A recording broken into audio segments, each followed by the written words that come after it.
All right, so Crank It Up, Turn It Down is a segment where we talk about controversial drum habits, and we discuss them, we talk about them. If we dig it, we crank it up. If you really dig it, crank it up to 11, of course. Nice. If it's not your style, turn it down. Turn it down. Or crank it down if it's really not your style. Sean invented that. I sometimes crank it down. What did you crank down that you invented that for? That you really I dislike? forget. I don't know. Go ahead, look at our other videos, put it in the comments. I don't know. That's what people do when they don't actually know something. They're like, audience, we need you to do the work for us. No, I can't remember. Yeah, I don't remember, but it was it drum racks? No.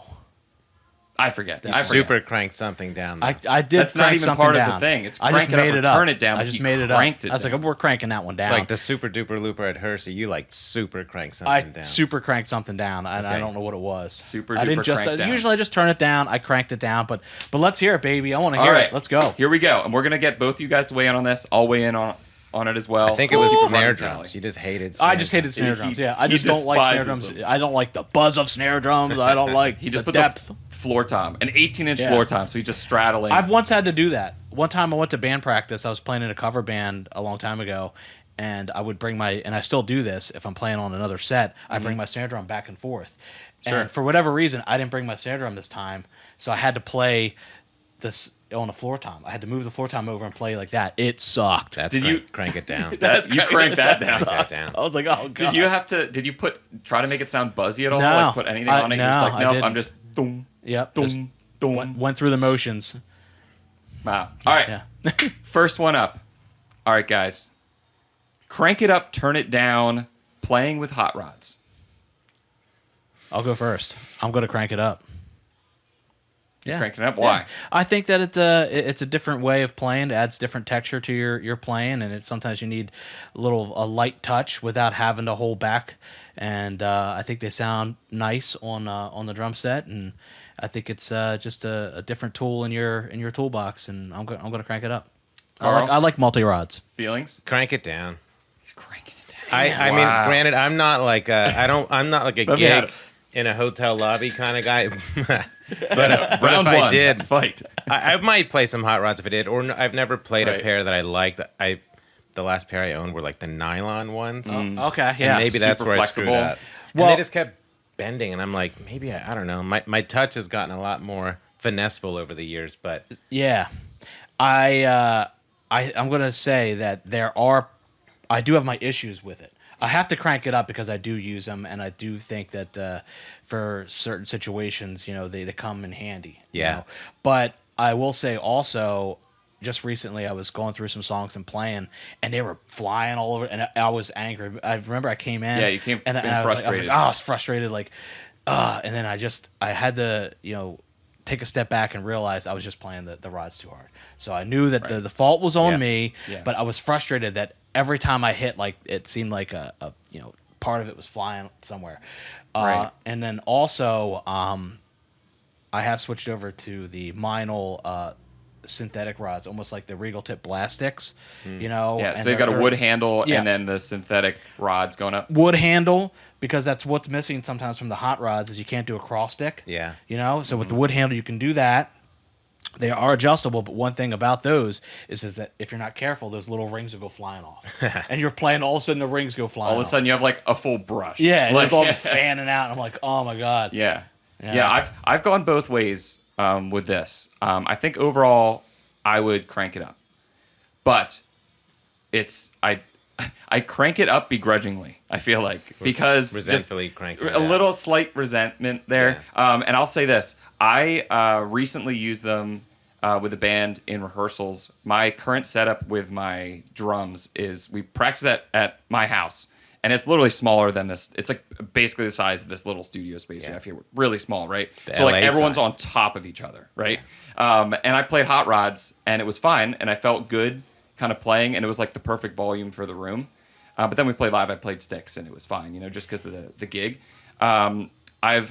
I've played a couple of shows. This is a few years ago now. I know we talked about cajones before. I've done like the acoustic like cajon bass drum like thing. No, take up as little space as possible. Basically, just playing with an acoustic singer songwriter duo. I did that, and I would use rods for the cymbals there, and then like a muted stick or something. So they kind of have their place. That said, the synthetic ones are super flexible and are very, very frustrating. I would say if someone wants to try them or needs to for some application or something, start out with Thunder rods. Like if you're going ProMark, start out with Thunder rods. They're the closest to a stick. They're the biggest dowels. Right. They're the fattest in your hand. Don't jump to synthetic stuff because those are literally they'll bend. Like you have to literally like your timing's thrown off. Like and they're the most fragile. So.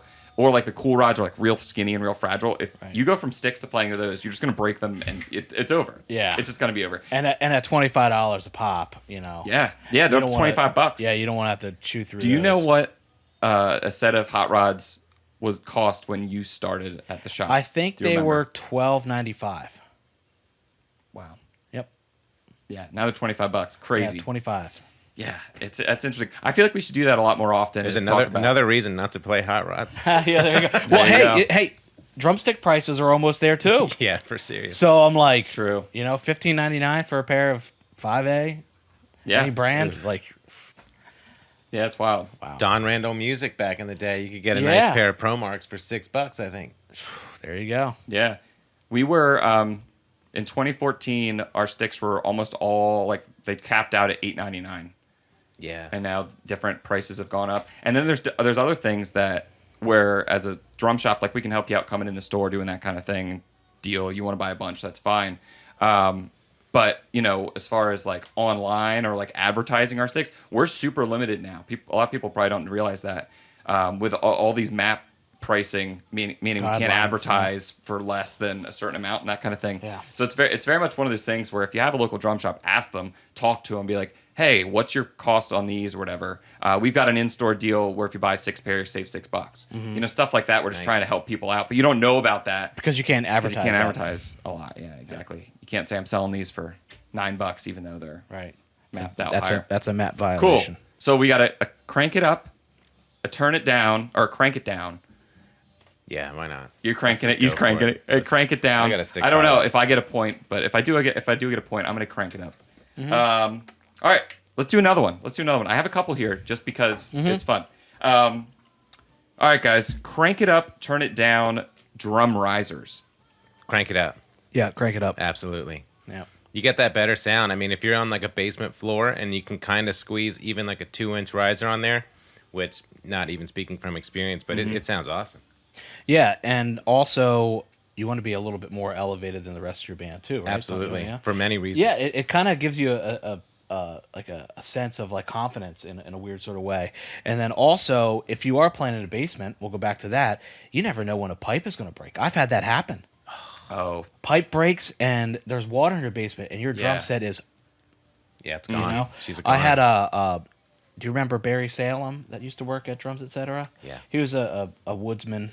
And a woodsman. He was a he was man a of the carpenter. woods. Well, anyway, I had him build a drum riser for me, and I had it for a long time. And I took it when I lived over here on Cobblestone Lane, and our pipe broke, and I'm glad I had that because saved the drum set. the drum set would have been toast.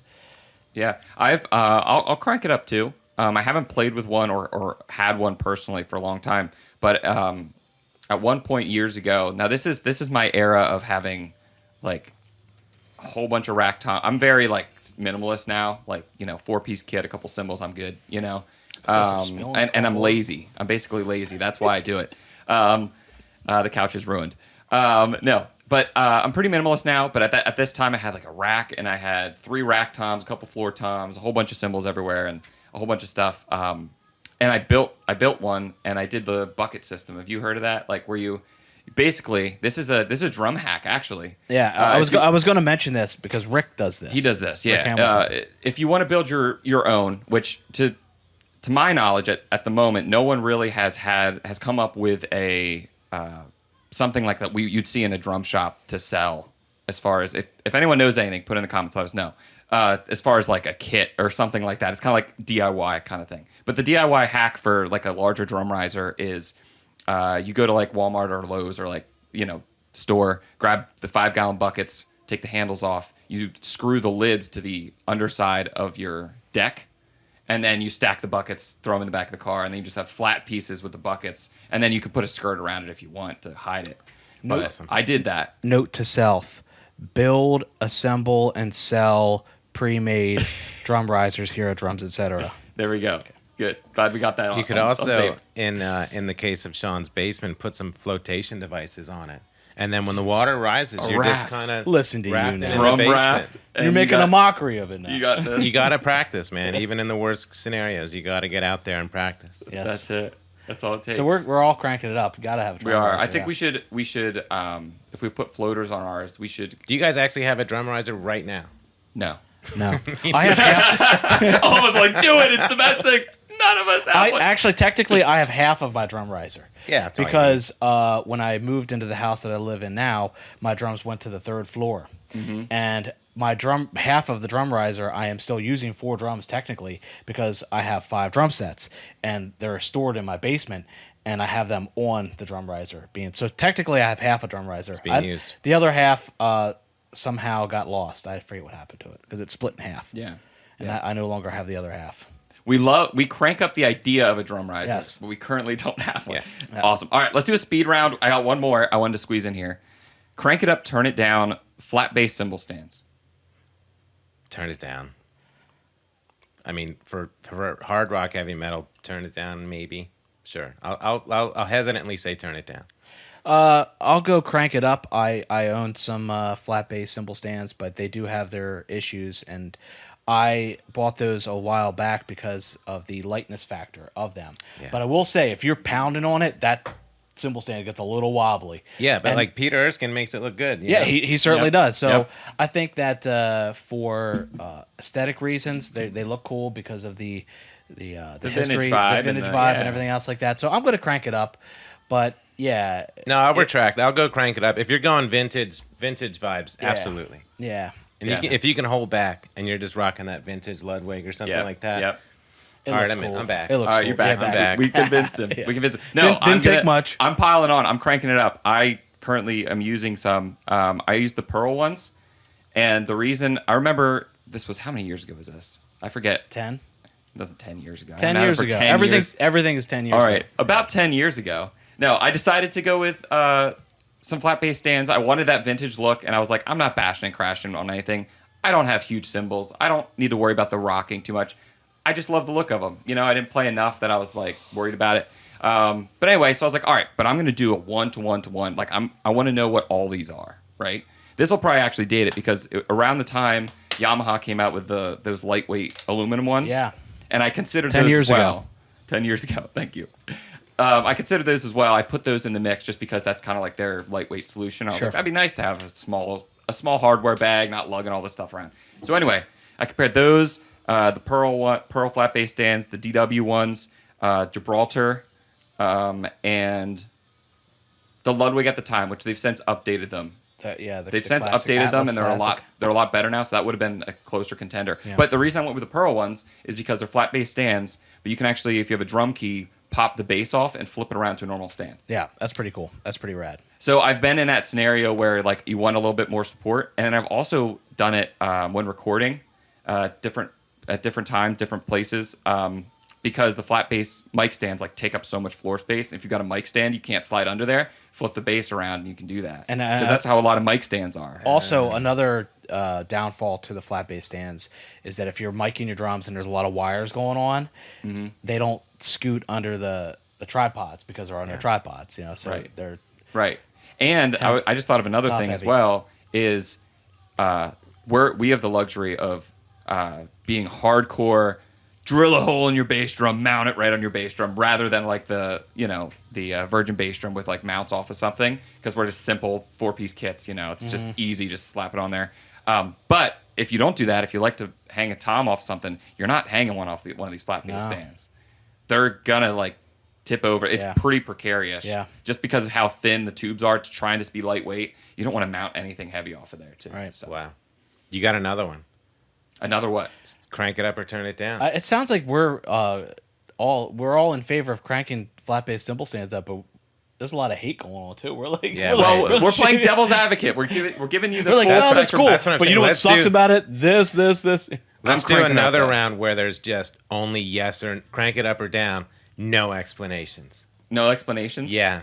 Okay. You gotta just live it and let the world figure out what you mean by it. Yeah. Yeah, we I need like we need that. something good You though. have It another would have one? to be like I don't have any more written down here, but we could certainly come up with them. Yeah. Maybe we On the, can. this is not a today Maybe. scenario, but it's okay. Yeah. But the maybe full we on could, just answer it. Go. we could just answer it. Oh, I got one. I have one, and Here we're it just is. gonna answer. Crank it up or turn it down. Crank it up, turn it down.